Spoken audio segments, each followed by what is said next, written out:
आज का टॉपिक है कॉमन ह्यूमन डिसीजेस आणि त्यात मलेरिया।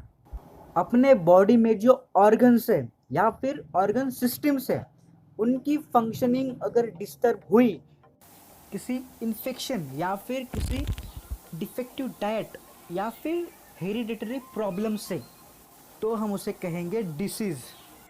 डिसीज के दो टाइप्स हैं। फर्स्ट है कॉन्जेनिटल और सेकंड है अक्वायर्ड डिसीज। तो हम पहले देखेंगे कॉन्जेनिटल डिसीज। ये डिसीजेस आपके बॉडी में आपके बर्थ से प्रेजेंट होते हैं और वो जेनेटिक एबनॉर्मेलिटी मीन्स आपके जेनेटिक्स में कुछ प्रॉब्लम और मेटाबॉलिक डिसऑर्डर, मतलब आपके मेटाबॉलिज्म में कुछ प्रॉब्लम है तो आपको हो सकते हैं। और ये डिसीजेस परमानेंट भी हो सकते हैं और वो पहले इनक्यूरेबल मतलब ठीक न होने वाले थे, पर उन्हें कुछ मॉडर्न रिसर्चेस ने हेल्प की कुछ इनबॉर्न डिसीज क्योर करने के लिए, और वो जीन थेरेपी, एंजाइम रिप्लेसमेंट के थ्रू और भी कुछ तरीके थे उसके थ्रू। और सेकंड है अक्वायर्ड डिसीज।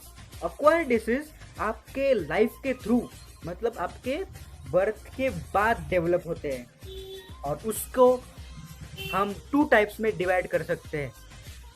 पहला है कम्युनिकेबल और दूसरा है नॉन कम्युनिकेबल डिसीज, और उसे हम कह सकते हैं नॉन इन्फेक्शियस डिसीज।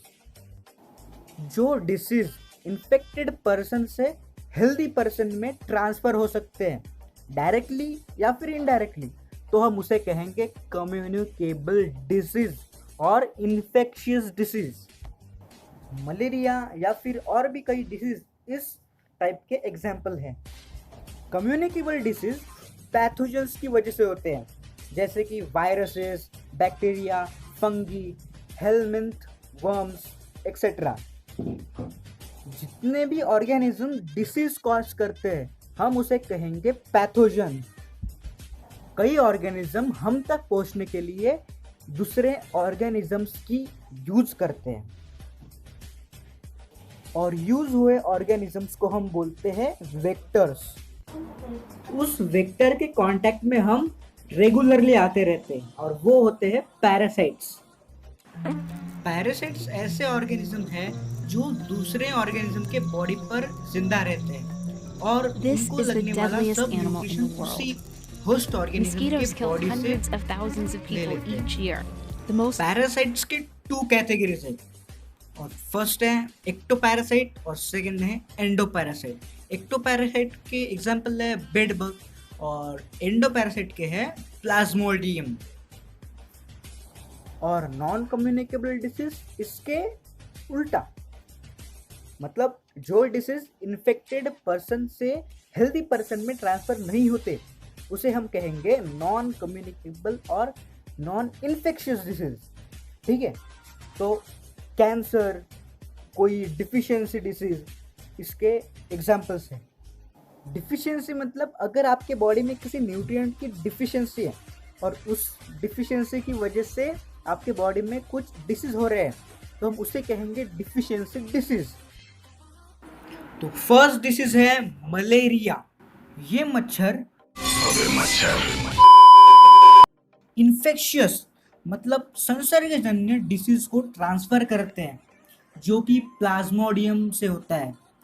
प्लाज्मोडियम के चार प्रकार हैं, स्पीसीज हैं। पहला है पी विवैक्स, सेकंड है पी ओवेल, थर्ड है पी मलेरिया और फोर्थ है पी फैलिसीपैरम।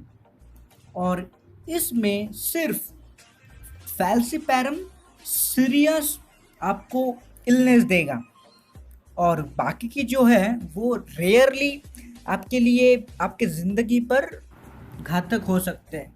और स्पीसीज के बेस पर मलेरिया के चार टाइप्स। ठीक है, अब हम देखेंगे साइंस और सिम्टम्स ऑफ मलेरिया।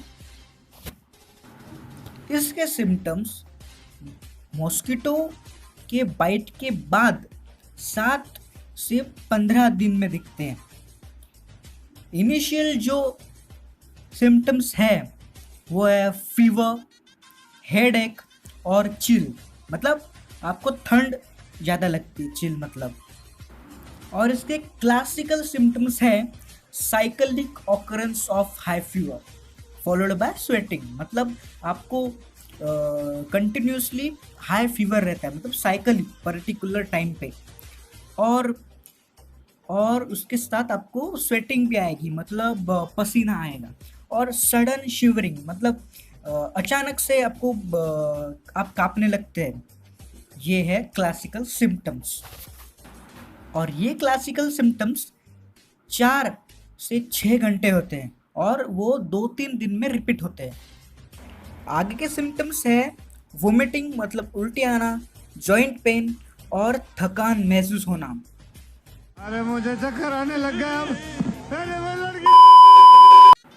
प्लाज्मोडियम एक पर्सन से दूसरे पर्सन तक ट्रांसफर करने का काम फीमेल एनोफिल्स मॉस्किटो करता है। जब इन्फेक्टेड फीमेल एनोफिल्स मतलब मॉस्किटो ह्यूमन बॉडी को सक करते हैं, तब वो स्पोरोजोइड्स ट्रांसफर करते हैं, वो भी ह्यूमन सर्कुलेशन में। स्पोरोजोइड्स ये असेक्सुअली रिप्रोड्यूस होते हैं, और ये सब होने के बाद जो सेल फॉर्म होते हैं उसे हम कहते हैं मेरोजोइड्स। एरिथ्रोसाइट्स में जो सेल्स फॉर्म होते हैं वो गमेटोसाइट्स की तरह फंक्शन करते हैं।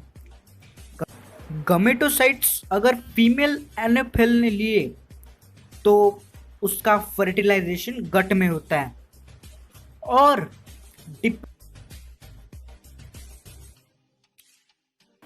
और डिप्लॉइड जाइगोट फॉर्म होते हैं जो कि आगे oocytes में ट्रांसफर होते हैं। और oocytes लार्ज नंबर में हैप्लॉइड स्पोरोजोइड्स मियोसिस के थ्रू फॉर्म करते हैं।